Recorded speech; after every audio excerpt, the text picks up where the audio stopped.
Yet intellectually, I've realized it is lucrative for me to be less productive. We're all about turning a crappy situation into something positive. $250,000 of credit card debt. I still remember the day when no one turned up. Throw it in the garbage and start from scratch. I could give myself a chance, so I started something.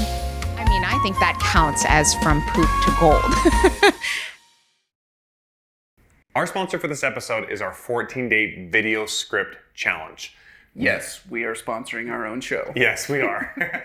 Welcome back, everyone, to From Poop to Gold. I'm Daniel Harmon, Chief Creative Officer at Harmon Brothers.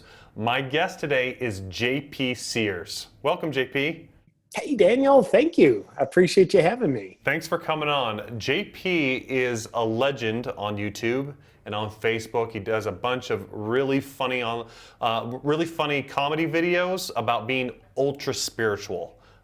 His website, Awaken with JP, and does a really good job of making fun of, well, actually, I'm not sure if making fun of or just being very serious sometimes, but making fun of people that think they're better than other people. Am I kind of getting that right?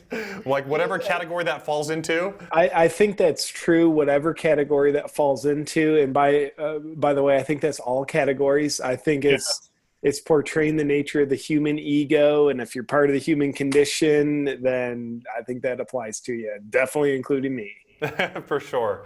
Like you said, every category can get that sense of ego and sense of superiority. And so let's take a jab at all of them.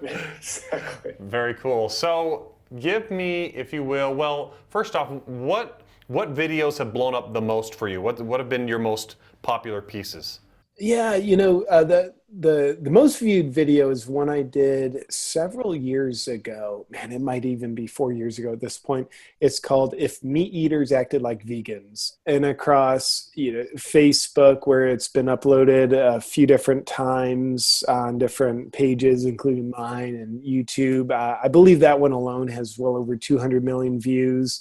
So that one's done quite well. Also, another one that's done quite well is one I did called "How to Become Gluten Intolerant." Love that one. Yeah. And I've been blessed along the way. By no means does everything I touch turn to gold. With videos, I find they have to dig through a lot of dirt to get to gold. So by no means does everyone go viral. Yet I've been really blessed to have a good number of them reach a lot of people around the world. That's awesome. So how did you get into this? Was it always the dream to become an online viral sensation, or what led your path to where you are now? Yeah, absolutely. This has not always been my dream, I'll tell you. Right now, I feel like I'm living beyond my dream.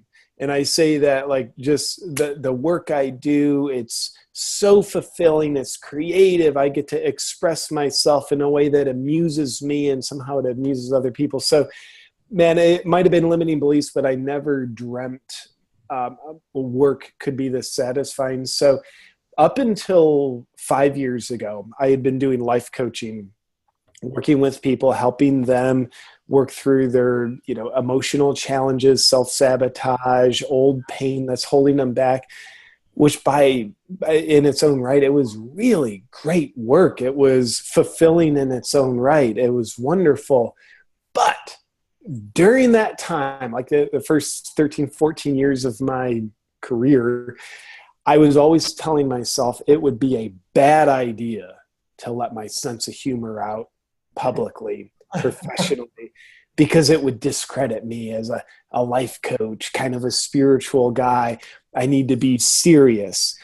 Now, the worst part of that story is I believed it. I believed it for about 14 years. And then up until it was October 2014, that's when I put my first comedy video out. Now, I kept having these ideas come to me like, I want to share this perspective through the language of comedy because, Daniel, probably much like yourself, my sense of humor has been running rampant ever since I was a kid. Got me in all kinds of trouble as a kid, but brought a lot of joy to my life. And it's just been a very authentic part of me.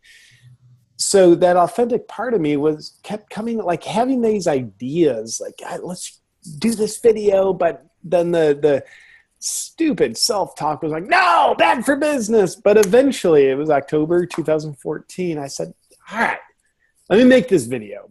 made a video called How to Be Ultra Spiritual. I thought, well, this is going to be bad for business. It's not even going to be funny. Nobody's going to like it. It's going to discredit me.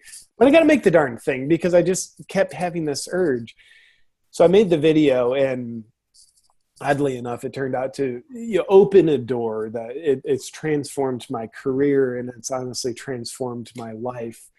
And, along the way, what I've really learned to do is find more courage to just be more unapologetically myself. So back to your question, no, like what I'm doing, it hadn't been the dream. I feel like I'm just Forrest Gumping my way through it, living beyond my dream. The more I follow my heart, the more things seem to flourish in a wonderful way. But I never knew where I was going, and I'll raise my hand and say, like, I still don't know where the heck I'm going. I just do my best to follow my heart every day.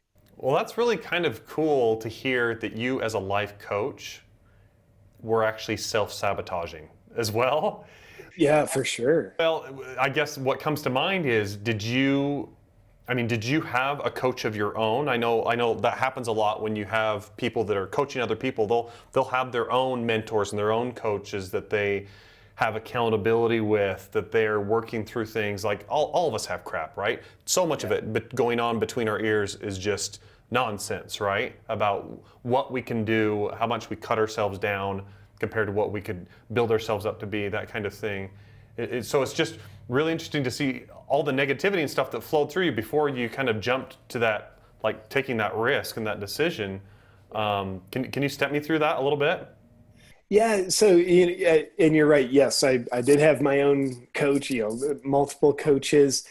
And, with those coaches, I would do a lot of work in like the inner child realm, if people are familiar with that. So was I directly working on like, I think I want to let my humor out publicly, but I think it'll be bad for me? No, I wasn't working directly on that. But looking back, I can see like I was actually working indirectly with it, because doing work on my inner child, where, we all seem to have this inner child where the ghost from our past haunts us. And even if you haven't been through traumatic stuff, we all carry shame from our childhood. We have this sense of like, well, if people knew who I really was, they could never love me. And, I'm not good enough the way I am, so I need to be the way I think I should be to get people's approval. So that's like, be serious is the way I thought I needed to be to get people's approval. So, all the work I put in with my coaches, I can see like, of course, it worked so well for helping me eventually really free myself from the I would call it the disconnection and the dishonoring of my inner child. Whereas like now when I'm, doing a video or doing stage comedy, my inner child is my most brilliant gift. I look at the how I see things through a playful lens where nothing is as it seems. And let me find the hypocrisy about this. Let me find what's truly amusing about this situation. That's the beauty of the inner child. So, it took me in fact, I think it's Pablo Picasso. He has a quote that says, it takes a long time to become young. And, it took me a long time to become more fully connected and accept my gifts of my inner child. And you mentioned as a life coach, I was self-sabotaging, like, absolutely. But here's the weird thing. Life was good for me as a life coach. That, in my experience, that's the self-sabotage that's hard to get past, because it's harder to recognize. Ram Dass says you can't get out of the jail you don't know you're in. Now, if you're always broke, if you're drinking too much, if you're not exercising, you can say like, okay, that's an easy jail of self-sabotage to recognize. Right. But I was earning decent money. My work was fulfilling. It was helping a lot of people. But now looking back, I can realize one of my challenges in life is oftentimes good things become an obstacle to greater things. Yeah. It's scary to let go of something good. Because, a dear friend of mine, Kyle Cease, he has a beautiful, wise saying that says, our minds can measure what we'll lose, but they can't measure what we're going to gain. they can measure the good that we're going to lose life coaching and Uh-huh. but they can't measure what we're going to gain because it's a mystery. It hasn't arrived yet. But of course, we know it's never going to arrive if we don't make the space for it. So how weird is it? The good can be an obstacle to the great. Oh, that's so great. I love that. Those are great quotes. Well, and your story's amazing. Like you said, when you're in a good state, you feel like if you try for that great state, you might lose what good you have, right? There might be a little bit of that scarcity feeling with it, but anyway. 100%. So do you still coach, or is it now full-time entertainer comedy kind of thing, or are you still doing the coaching? I only have one client. I officially gave up my whole practice. It's probably about 3 years ago. Oh, wow. And gradually phased it out, but gave the whole thing up about 3 years ago. Just so many great opportunities the world of comedy has given me in entertainment. Yet there was, and I'll share it because she shares it and she's given me full permission. I'll of course keep the details of our work private. But the one client I do have came from, I know, an organization you're very well aware of, Poopery. I was doing some work with them a couple years ago in Dallas for a shoot with Poopery, and the founder of Poopery, just a magical lady, Susie Batiste. We were having a conversation, between scenes, and it was just a very beautiful, heartfelt conversation. And she's just I would call it a fiercely growth-oriented person. And she looked at me and said, JP, I want you to be my coach. And I said, Susie, let me sit with that. I've got so much going on. So, to do her diligence, because I didn't want to take her on as a client if I couldn't give her my all. So I sat with it for a couple months and I said, it would be an honor to prioritize coaching with you. So yeah, I'm very privileged to have my one and only client as Susie. She's just wonderful. That's awesome. That's awesome. And she's really preaching that out there too, of really having people kind of let go of their past selves and move beyond that. And so that's awesome that you're helping her with all of that. Let's talk a little bit about your poop to gold moment. When did things get really crappy for you before you were able to turn them into something positive? Well, Daniel, my problem is that I'm perfect, so I've never had any poopy moments. A fail interview right off the bat. There's been so many of them, and it is certainly what we talked about with my sabotaging, like denying my comedic nature.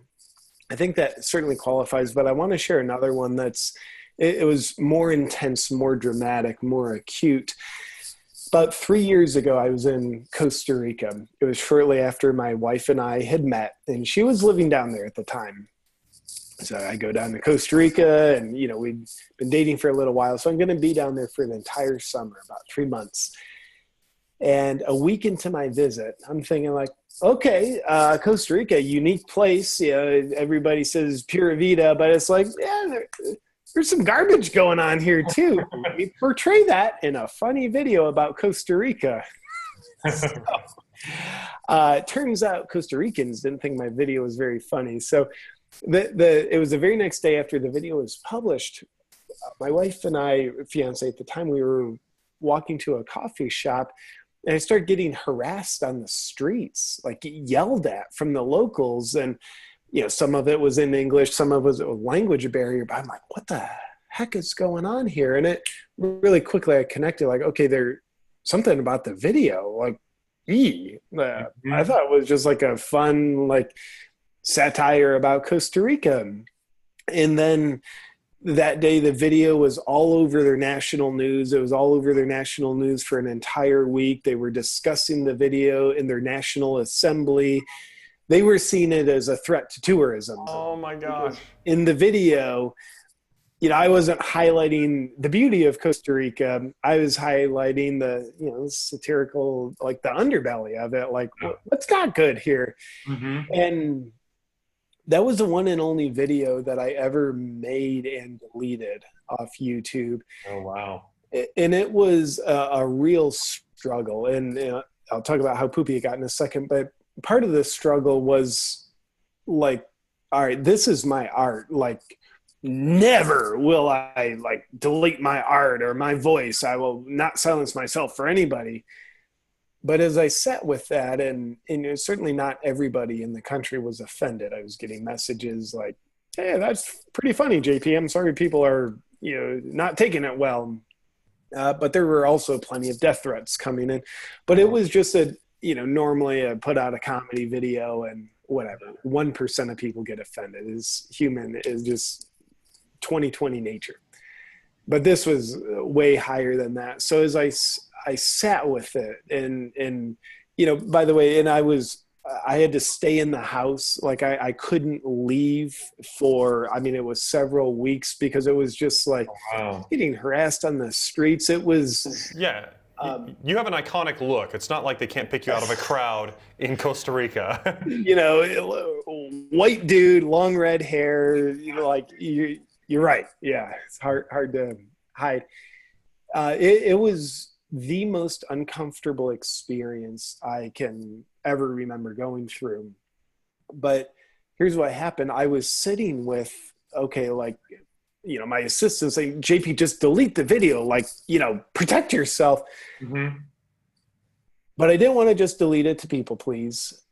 Yet I wanted to sit with this video, there's a lot of people offended. There's people hurt.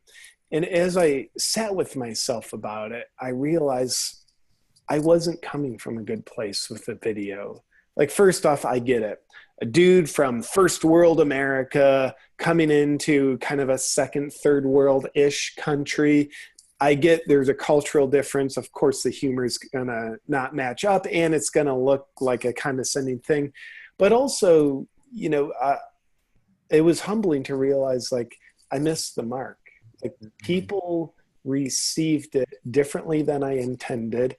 And here's why I say I really wasn't in the right place with it. I realized it was misdirected anger in that video. So I decided my heart wasn't in the right spot. This is not how I want to represent my humor. It's not the message I'm looking to spread to the world. So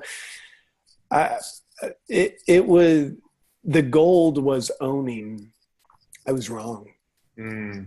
And that created a shift, an uncomfortable one, because remember, the most uncomfortable 3 months of my life.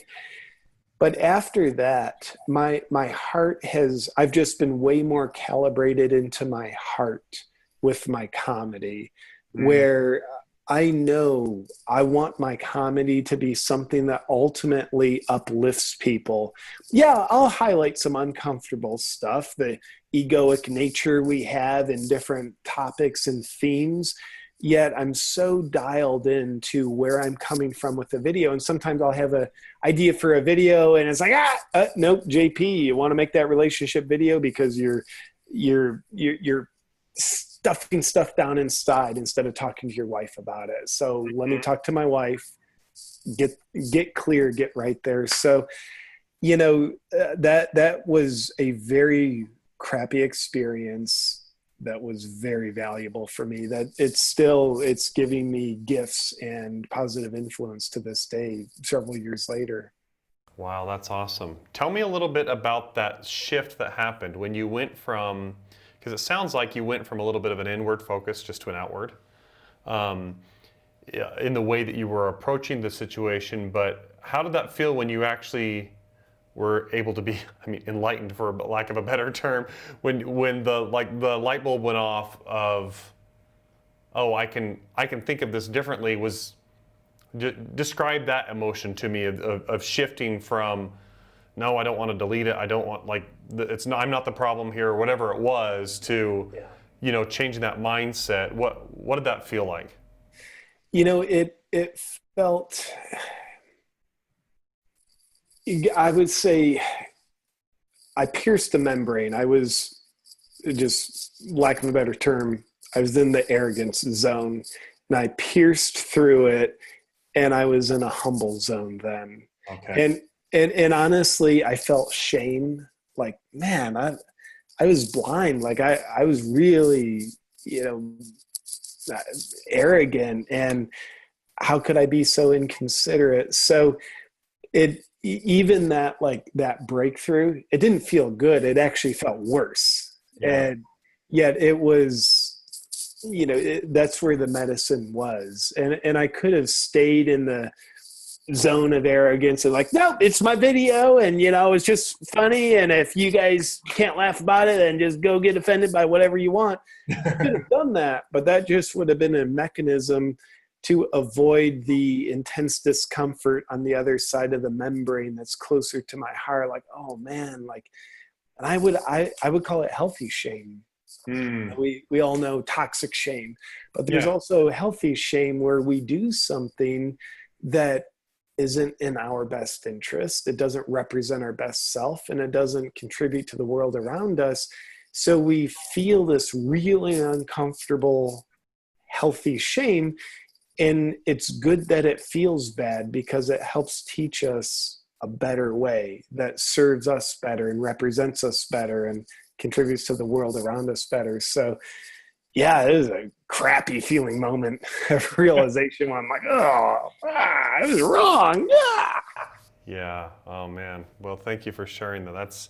That's an amazing story. And like I said, again, it is comforting to know that even people that are coaches and that they have their head as well wrapped around the world as someone like you, well, at least from the number of different enlightenment videos, it's clear that you have a very broad education, in different perspectives and things. You obviously have dealt with a lot of people that come from a lot of different beliefs and backgrounds. And it's just neat to see that, again, we're all human. We all suffer from the same egocentric human condition, but to be able to overcome that, reach into your heart, and then go outward, that's amazing that you were able to do that. So, well, thank you, Daniel. I appreciate that. So let's talk a little bit about what you've got going on now. So you're still producing videos. Yes. Still got your YouTube channel. You've got your Facebook page as well. Yeah. What else do you have going on? So up until our weird time of this mass quarantine, I was doing a lot of touring, doing live stand-up comedy shows, which was just, those have been hot and heavy for a couple of years. And of course, when things open back up and it's safe and everybody's cool, those will be coming back. Until that happens, the other big thing I've got going on, I made a commitment when the quarantine began. I'm going to do a live stream, live comedy show every Friday night until the quarantine ends. So, and that's on top of, I'm putting out 2 comedy videos every week on Tuesdays and Thursdays.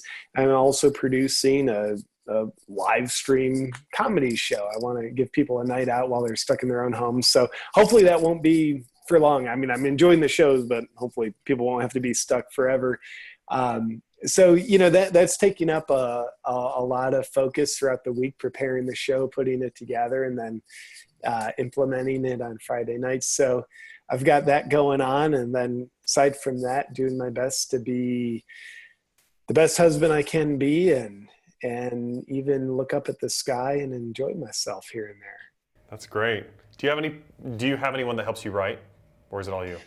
It's all me. That's amazing. Yeah, I want to give my videographer a shout out, Cal Schellenberger. He's worked with me for a little over a year. So he's a great videographer, and now he does all my editing, and he's just really freed me up to be much more in the zone of my genius, which is writing comedy, coming up with ideas. But he's got a great creative mind on him as well. So sometimes we'll just be out doing whatever we're doing, and I'll come up with an idea for a new video, and I'll just start riffing on it. Haven't even wrote it yet, but just start riffing on it. We're in the car together or whatever. And then he'll start bouncing, a sounding board, and he adds so much great creativity to it. So it's technically not a writer, but in other times he'll just say GP, this would be a good video idea. And then I'll take it and I'll write it. Right. Yeah. I'll give you an example. A couple of weeks ago, he said, JP, you should do a video about celebrities in quarantine.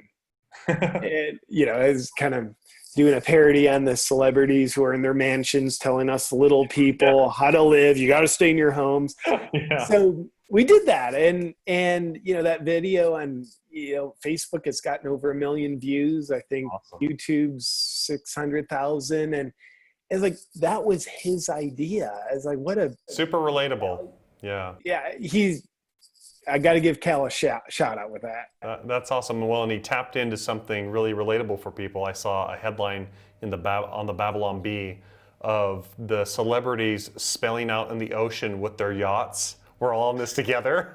They've got all these yachts that are speckled across this whole bay that spell out we're all in this together. Anyway, so he tapped into a real truth there of us all being like, do you get it though? Really? Maybe we're not going to have you tell us how to live. That's right. So that's great. Well, so like you said, it's not he's necessarily a credited writer, but it's like he's a member of your writer's room, if you will, right? Bouncing ideas, part of the creative process. He's definitely on the creative team for sure. That's great. When do you find your ideas flow the best? Like when they're... Go ahead. When I have white space. Okay. Describe that. Yeah, so first off, what's not that? Is when I'm going balls to the wall, sun up to sundown, I'm just crushing it. Like I might be writing other videos that are in process, filming videos and doing great things. But when I've got activity, schedule, no white space. And I find no white space, very little creativity. So for me, great white space is like, cool, I'm going to be done with work at 6 o'clock and I'm going to go sit in my backyard and play with my dogs. So there's no task, there's no scheduled activity, and oftentimes ideas just come into my mind. Yep. And my wife could tell you, people ask me, what's your favorite thing to do? Not have things scheduled. So that might be like, cool, like in this moment, I'm going to go work out. In this moment, I want to take a walk. So I might be doing something, but it's not a sense of a task. So there's something freed up in my mind, like the satellite dish opens and ideas will come in. So I found white space is a very valuable asset in my business. So, man, I'm a workaholic by nature, so this is such a tough lesson for me to learn. Yet intellectually, I've realized it is lucrative for me to be less productive, because when I'm less productive, I've got white space where the rich ideas come in. That's so awesome. And I talk about this all the time, how some of my greatest ideas come while I'm in the bathroom. Yeah. That's because, again, if my mind's able to wander while I'm in the shower, and then also sometimes I'll just turn off the radio while I'm driving the car, and that's a really good time as well. But yeah, I totally agree that your brain has to take a break in order to do some of its best stuff. Yeah, in if I have permission to sound like a pretentious creative for a second. Please do. I'm actually begging for it. Cool. And Daniel, I'd be curious your perspective on this. For me, the ideas, especially the great ideas, were just right off the bat, you're like, that's going to go well. That's a great idea.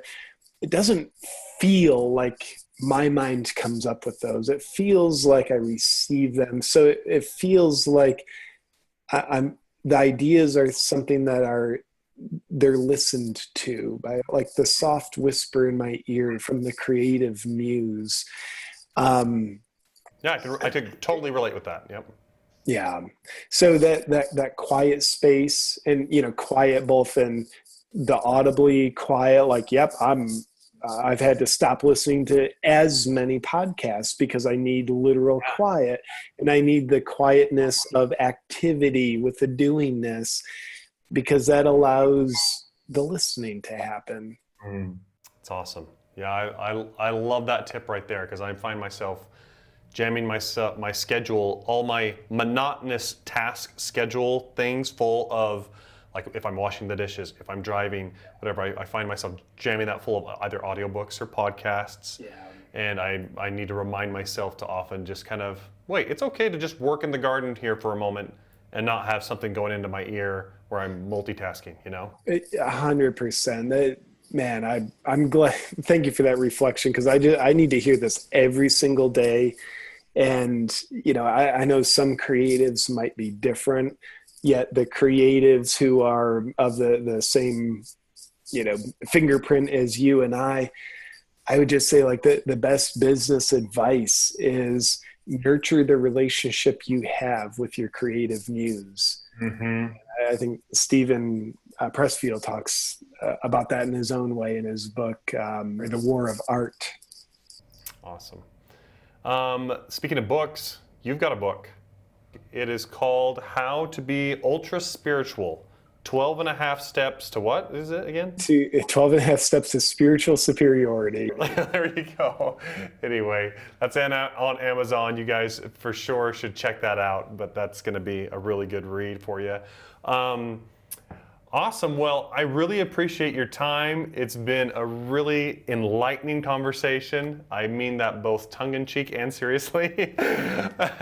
And where do you want our audience to go to look you up? Yeah, well, right now I'm in my home office, so if you want to creep around to my front window through the bushes, you'll find me there. Now, I would love to, if people want to find me, you can find me on YouTube, all the places, social media. My handles are Awaken with JP, and I've also got some special goodies on my website, awakenwithjp.com. And Daniel, thank you for having me. I have been a massive fan of your work, what the Harmon brothers do. I mean, y'all are just legends in this space. You inspire me more than you'll ever know. So thank you for leading the way with what you do and helping me be a better person and a better creative and a better comedian because of what you do. And it's just such an honor to connect with you here on the podcast. Well, thank you so much. I really appreciate that. Same admiration goes back your way. Again, it's really insightful to learn that you're able to write and speak with such authority in these videos because you are an authority at the end of the day. Like we always talk about being able to get into the customer's shoes in order to be able to write in a relatable way for the customer. And that makes so much sense of why your content, you're not doing this from the outside looking in, you're very much doing it from the reverse, from the inside looking out. And so that makes sense why your content flows so naturally in that way. So awesome. Thanks again for joining us. And thank you all for listening to this podcast. Make sure to subscribe so you can get more of these great podcasts coming up. And we'll see you on the next one. We all kind of reach that point where we know we've created something awesome and we want to share it with the world, right? Mm-hmm. And it's that very next step that can oftentimes be really intimidating or really scary, or you just don't know where to go next, right? And the beautiful thing about this 14-day script challenge is you get your hand held from, okay, you have this cool product, now let's go research and find the exact way to present it and message it to the world in a way that resonates and gets people excited and they're ready to swipe their credit card and purchase. And in the 14-day script challenge, you get the opportunity to go through that step by step with our writers who have done it dozens and dozens of times. Yeah, you actually watch us go through each of the steps ourselves and create it with a real client, a real product, and it's a real campaign that's out there that's been very successful. That's right.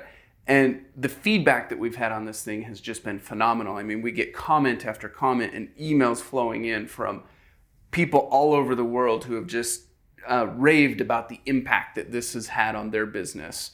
People tell us over and over again, it is just a huge value punch for the investment for this 14-day script challenge, and really gave them the tool set they needed to walk through it and make it happen. And we've had dozens of students who have successfully taken the challenge, written their script, launched their ad campaigns, and driven success for their business. It's pretty amazing. For more information, go to hbros.co/script. That's hbros.co/script.